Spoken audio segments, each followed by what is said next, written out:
Hello student, how are you. I hope आप सभी ठीक होंगे। तो आज से हम एक्सरसाइज 4B के क्वेश्चन नंबर 1 से आपको बताएंगे। ठीक है, एक्सरसाइज 4B के क्वेश्चन नंबर 1 से आपको बताएंगे। Selina concise physics class 9th numericals ICSE board की बात हो रही है। ओके, देखो क्या लिखा है। कह रहा है convert 1 mm of Hg into pascal taking density of Hg। Hg का मतलब क्या है? Mercury. 13.6 into 10⁻³ kg per metre cube and g is equal to 9.8 metre per second square. बहुत आसान क्वेश्चन है बेटा। देखो बेसिकली आपको 1 mm ऑफ Hg एक प्रेशर की यूनिट होती है, इसको आपको कन्वर्ट करना है किसमें? पास्कल में। ठीक है, देखो बेटा फॉर्मूला क्या होता है पहले ये समझो थोड़ा सा। 1 minute wait for a second. ठीक है, देखो प्रेशर का फॉर्मूला क्या होता है? हाइट इंटू में डेंसिटी इंटू में ग्रेविटी। ये तो मैं बता के आया हूँ एक्सरसाइज 4A में। ठीक है, तो बेसिकली जो 1 mm दिया है ना, ये आपको हाइट दी है। क्वेश्चन में हाइट क्या दी है आपको? 1 mm। लेकिन जाहिर सी बात है लेंथ की यूनिट तो मीटर होती है, यहाँ पे मिलीमीटर दिया है, तो इस मिलीमीटर को हम मीटर में कन्वर्ट करेंगे। कैसे करेंगे? 1000 से डिवाइड करके। ठीक है,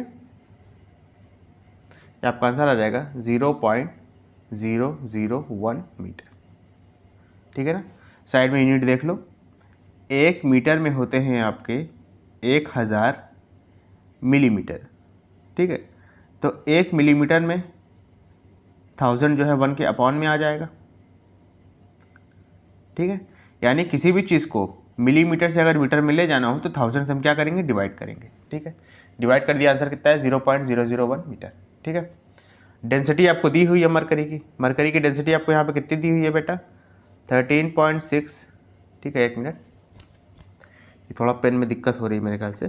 13.6 इंटू में 10⁻³ kg per metre cube. Clear है? जी की वैल्यू कितनी दी है? 9.8 metre per second square. Clear है? उठा के यहाँ वैल्यू रख दो। P इज इक्वल टू क्या हो जाएगा? H की वैल्यू क्या आई है? 0.001 इंटू में डेंसिटी कितनी है मरकरी की?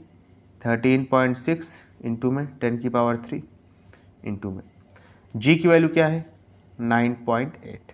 ठीक है, अब देखो पॉइंट हटेगा, पॉइंट के बाद 3 गिनती है तो 10⁻³ हो जाएगा नीचे। ये तो आप जानते हो, चाहे 1000 लिखो चाहे 10⁻³ लिखो, बात सेम है। 10⁻³ से 10⁻³ कैंसिल आउट हो गया। आपका आंसर कितना आएगा?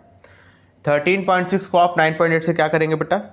मल्टीप्लाई कर देंगे, आपका आंसर आ जाएगा। ठीक है, आपका आंसर आएगा प्रेशर 133.28 पास्कल। क्लियर है? ये तो सिर्फ 1 बचा ना। 13.6 को 9.8 से मल्टीप्लाई करोगे 133.28 आएगा, उसको 1 से मल्टीप्लाई करोगे तो 133.28 ही आएगा पलट के। ठीक है था, समझ में आया अच्छे से? चलिए इसके बाद अपना नेक्स्ट क्वेश्चन करेंगे बेटा, समझना थोड़ा सा। देखो क्या लिखा है। कह रहा at a given place a mercury barometer records a pressure of 0.70। ठीक है, m ऑफ यानी मीटर ऑफ Hg।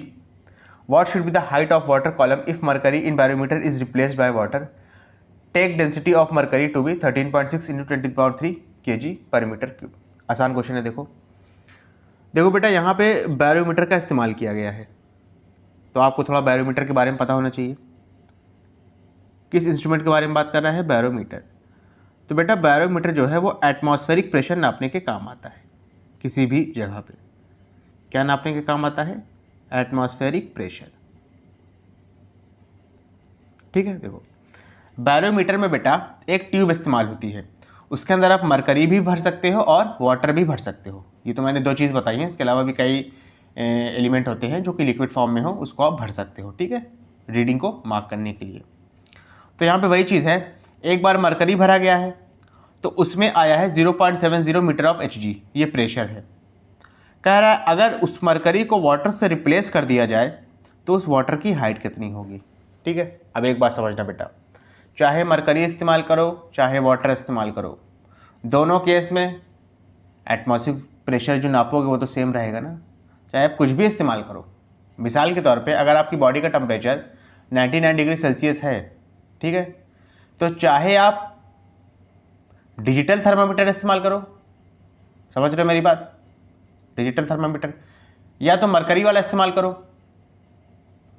दोनों ही केस में आपको जो बॉडी का टेम्परेचर है, अगर वो दोनों चीज़ें सही वर्क कर रही हैं तो 99 डिग्री सेल्सियस ही तो बताएगा ना, चाहे आप जो भी इस्तेमाल करो वही चीज़ यहाँ पे भी है। बैरोमीटर के अंदर चाहे आप मरकरी इस्तेमाल करो चाहे वाटर इस्तेमाल करो, दोनों केस में एटमॉस्फेरिक प्रेशर तो सेम आना है, ठीक है। तो आप यहाँ पे क्या लिखोगे, pressure of mercury is equal to pressure of water, ठीक है। प्रेशर ऑफ मरकरी, प्रेशर का फॉर्मूला क्या होता है, हाइट इंटू में डेंसिटी इंटू में ग्रेविटी, ठीक है। तो हाइट ऑफ मरकरी इंटू में डेंसिटी ऑफ मरकरी इंटू में, अच्छा ग्रेविटी तो दोनों के लिए सेम होगी, इसलिए ग्रेविटी ऑफ मरकरी की बजाय मैं सिर्फ ग्रेविटी लिख रहा हूँ। प्रेशर ऑफ वाटर की जगह क्या हो जाएगा, हाइट ऑफ वाटर इंटू में डेंसिटी ऑफ वाटर और इंटू में ग्रेविटी। ग्रेविटी से ग्रेविटी कैंसिल आउट हो गया। आपको हाइट ऑफ वाटर निकालना है बेसिकली, HW। कैसे निकालोगे, हाइट ऑफ मरकरी, ठीक है, इंटू में डेंसिटी ऑफ मरकरी अपॉन में क्या हो जाएगा आपका, डेंसिटी ऑफ वाटर, ठीक है। वैल्यू रख दो, आंसर आ जाएगा। अच्छा, हाइट ऑफ मरकरी कितनी दी है, 0.70 मीटर। मीटर में हमको चाहिए रहता है हाइट, और ये मीटर में दी है तो अच्छी बात है, दिया है तो। डेंसिटी ऑफ मरकरी कितना दिया है, 13.6 इंटू में 10⁻³ kg per metre cube upon में। डेंसिटी ऑफ वाटर कितना होता है ये आप लिख लो अगर नहीं दिया है। डेंसिटी ऑफ वाटर होता है बेटा, डेंसिटी ऑफ वाटर होता है, अगर SI यूनिट में बात की जाए तो 10⁻³ kg, ठीक है, मीटर क्यूब पर मीटर क्यूब, ठीक है। और अगर CGS यूनिट में बात की जाए तो होता है 1 ग्राम पर सेंटीमीटर क्यूब। यहाँ पे SI यूनिट में इस्तेमाल कर रहे हैं तो हम ये ऊपर वाला लिखेंगे, ठीक है, 10⁻³ kg per metre cube is equal to क्या हो जाएगा, हाइट ऑफ वाटर हो जाएगा। 10⁻³ से 10⁻³ कैंसिल आउट हो गया, आंसर कितना आएगा आपका, 13.6 को आप मल्टीप्लाई कर दोगे 0.70 से, आंसर कितना आएगा 9.52। तो हाइट ऑफ वाटर कितने आ जाएगा बेटा, 9.52 मीटर। क्लियर है, समझ में आया अच्छे से, ओके। चलिए इसके बाद अपना नेक्स्ट क्वेश्चन करेंगे, समझना बेटा। देखो यहाँ पे क्या लिखा है, कह रहा है at sea level the atmospheric pressure is 76 centimetre of Hg if air pressure falls by 10 mm of Hg per 120 metre of accent या ascent, what is the height of a hill where the barometer reads 70 centimetre of Hg, state the assumption made by you.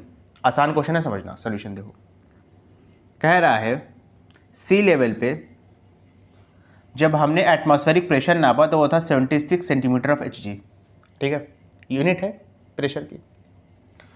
उसके बाद बेटा यहाँ पे एक आपको statement दिया है कि जैसे ही हम 120 मीटर बढ़ेंगे हाइट में तो प्रेशर कितने से कम हो जाएगा, 10 mm ऑफ Hg से कम हो जाएगा। कितने से कम हो जाएगा, 10 mm ऑफ Hg से कम हो जाएगा। अच्छा एक बात और समझना, इस 10 mm ऑफ Hg को क्या हम सेंटीमीटर ऑफ Hg में कन्वर्ट कर सकते हैं, बिल्कुल कर सकते हैं बेटा। मिलीमीटर दिया है, सेंटीमीटर में कन्वर्ट करना है, कैसे करेंगे, 10 से डिवाइड करके, क्योंकि 1 सेंटीमीटर में होते हैं 10 मिलीमीटर, और अगर मिलीमीटर को सेंटीमीटर में कन्वर्ट करना है तो हम क्या करेंगे, 10 से डिवाइड कर देंगे। 10 को 10 से डिवाइड करेंगे तो आंसर आएगा 1, यानी 10 mm ऑफ Hg इक्वल होगा 1 सेंटीमीटर ऑफ Hg के। थोड़ी बहुत बात समझ में आई या नहीं, ठीक है। तो देखो 1 सेंटीमीटर ऑफ Hg जो है, ठीक है, ये आपका प्रेशर क्या है करेगा, 1 centimetre of Hg, air pressure falls, air pressure falls, ठीक है, पर 120 मीटर ऑफ एसेंट। इसका मतलब क्या है, जैसे ही आप 120 मीटर ऊपर जाओगे 1 centimetre of Hg, air pressure क्या हो जाएगा, कम हो जाएगा, ठीक है। अब देखो पहले था शुरुआत में 76 सेंटीमीटर ऑफ Hg पे, अभी कितने पे है, 70 सेंटीमीटर ऑफ Hg पे है, तो मतलब दोनों का डिफरेंस निकालेंगे हम, ठीक है। तो आप यहाँ लिखोगे difference of air pressure. Air pressure में क्या डिफरेंस है, पहले हम ये निकालेंगे। तो 76 माइनस 70 करेंगे तो आंसर कितना आएगा, 6 सेंटीमीटर ऑफ Hg। समझ रहे हैं मेरी बात? यानी डिफरेंस है 6 सेंटीमीटर ऑफ Hg। और अगर 1 सेंटीमीटर ऑफ Hg का डिफरेंस आता है एयर प्रेशर में, तो इसका मतलब हम 120 मीटर ऊपर चले गए हैं। तो अगर 6 सेंटीमीटर ऑफ Hg का डिफरेंस आ रहा है, इसका मतलब क्या है, हम कितनी ऊपर गए हैं। 6 को उठा करके 120 से मल्टीप्लाई कर देंगे, आपको हाइट पता चल जाएगी। ठीक है, तो आप यहाँ पे लिखोगे height of hill. Height of hill कैसे पता चलेगी, 6 को मल्टीप्लाई करा देंगे 120 से, आंसर कितना आएगा 720 मीटर। यानी हम सी लेवल से 720 मीटर ऊपर गए हैं, तब हमको कहीं 70 centimetre of Hg air pressure मिला है। वही एयर प्रेशर सी लेवल पे कितना मिल रहा था, 76 सेंटीमीटर ऑफ Hg। समझ में आया? अच्छा, इसके बाद एक चीज़ और कह रहा है, state the assumption made by you. आपने इस चीज़ के लिए क्या अजम्पशन बनाया है इस क्वेश्चन को सॉल्व करने के लिए। तो बेटा अजम्पशन ये बनाया है, आई डोंट नो आपको ये बात पता है कि नहीं, कि जैसे ही हम ऊपर जाते जाते हैं, यानी कि जैसे ही हम धीरे धीरे हमारी हाइट बढ़ती रहती है, हम आसमान की तरफ बढ़ते हैं, आपका एयर प्रेशर कम तो होता है, लेकिन वो नॉन लीनियरली कम होता है। कैसे कम होता है, नॉन लीनियरली। मिसाल के तौर पे जैसे आप 100 मीटर ऊपर गए, जैसे मान लो 2 सेंटीमीटर ऑफ Hg कम हुआ, अगला 100 मीटर अगर ऊपर जाओगे, तो मान लो 1 सेंटीमीटर ऑफ Hg कम हुआ। फिर अगला 100 मीटर ऊपर जाओगे तो मान लो 0.70 सेंटीमीटर ऑफ Hg कम हुआ। यानी वो लीनियरली कम नहीं होता है कि फिक्स रहे कि अगर 100 मीटर जाएंगे हम ऊपर तो 1 सेंटीमीटर या 2 सेंटीमीटर ऑफ Hg कम ही होगा। ऐसा कोई फिक्स नहीं होता है, वो नॉन लीनियरली डिक्रीज होता है। लेकिन इस क्वेश्चन को करने के लिए हमने ये माना है कि आपका जो एयर प्रेशर है वो एक्सेंट यानी हाइट के साथ लीनियरली डिक्रीज करता है। बस हमने ये चीज़ अज्यूम की है। एक्चुअल में वो नॉन लीनियरली डिक्रीज करता है कि पता नहीं होता। डिक्रीज करेगा ये पता है, लेकिन कितने मैग्नीट्यूड से करेगा ये पता नहीं होता है। लेकिन इस क्वेश्चन को करने के लिए हमने ये अज्यूम किया है कि आपका जो एयर प्रेशर है वो हाइट के साथ नॉन लीनियरली डिक्रीज करता है। तो आपका अजम्पशन आपने क्या माना है इस क्वेश्चन को करने के लिए? अजम्पशन क्या माना है? एयर प्रेशर डिक्रीजेस, ठीक है, लीनियरली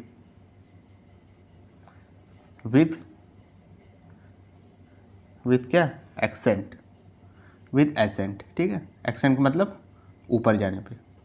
क्लियर है बेटा अच्छे से? स्टूडेंट, अगर आपको वीडियो पसंद आए तो इसको लाइक करें, कमेंट करें, शेयर करें और इस वीडियो को उन बच्चों तक ज़रूर पहुंचाएं जो कोचिंग को अफोर्ड नहीं कर सकते। Thank you.